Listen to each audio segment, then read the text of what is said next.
ahead talking about the minor chords. Let's consider A minor chord.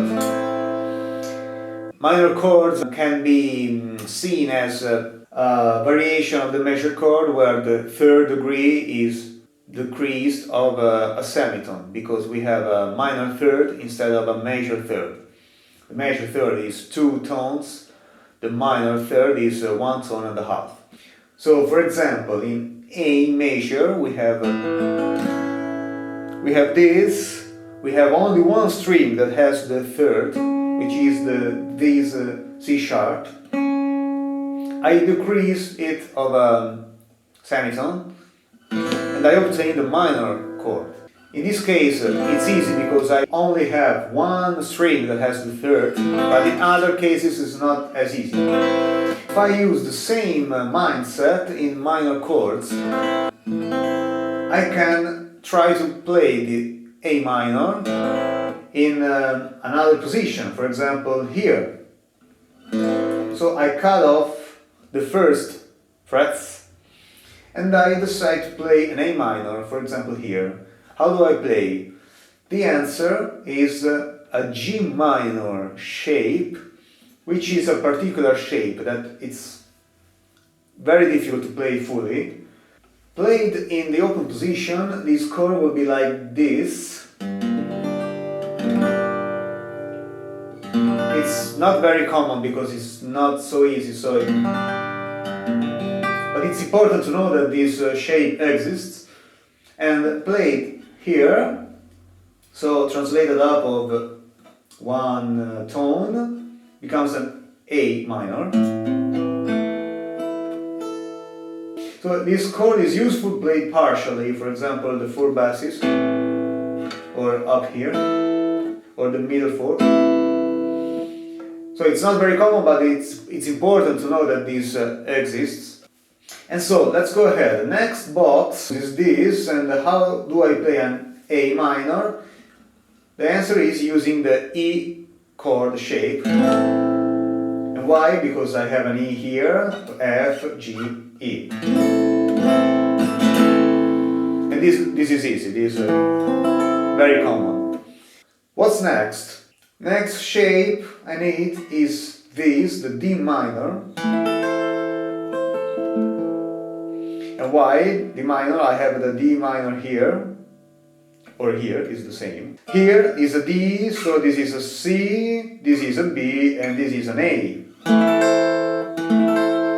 And next shape, in the last portion of fretboard I have, is a C minor shape. This is another tricky shape, it's not that very easy to play.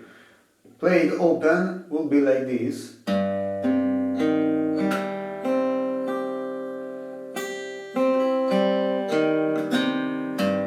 But anyway, it's important to know that this shape exists because I can play it partially here as an A minor, for example like this,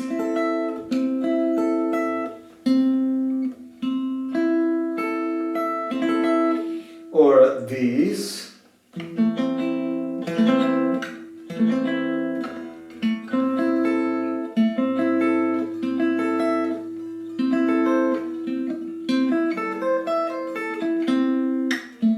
is a cool solution. Then we were at the final box. Now if I consider next shape, I am back again in the shape of A minor, because I reached the 12th fret.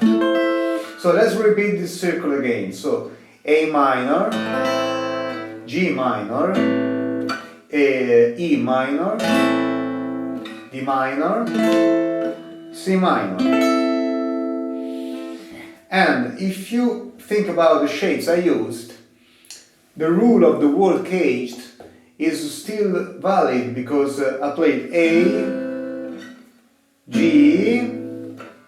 E, D, and C. So practically the sequence is the same. In the case of minor chords, it's a little bit difficult because we have these two shapes that are a little bit trickier than the others. For example,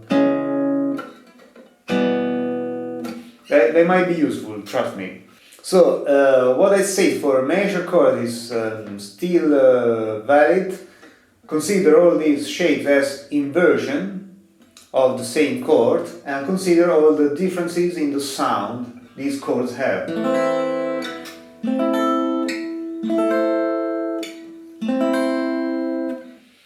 Okay, and consider as well the fact of the notes in common, which is a useful trick to remember what is next shape. I have these two here that suggest me that next shape is the G minor. Even in the case of G minor, I have the root notes here and here, so this reminds me that next shape is this E minor. In the case of E minor, I have these two, and this suggests me the next shape is this. I just put the barre here, where they are. And next shape is this.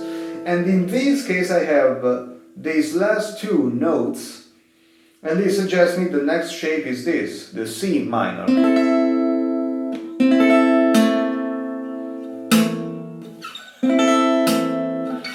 I think it's a useful way to remember shapes. It keeps me concentrated on what I'm playing. Now let's talk about micro shades.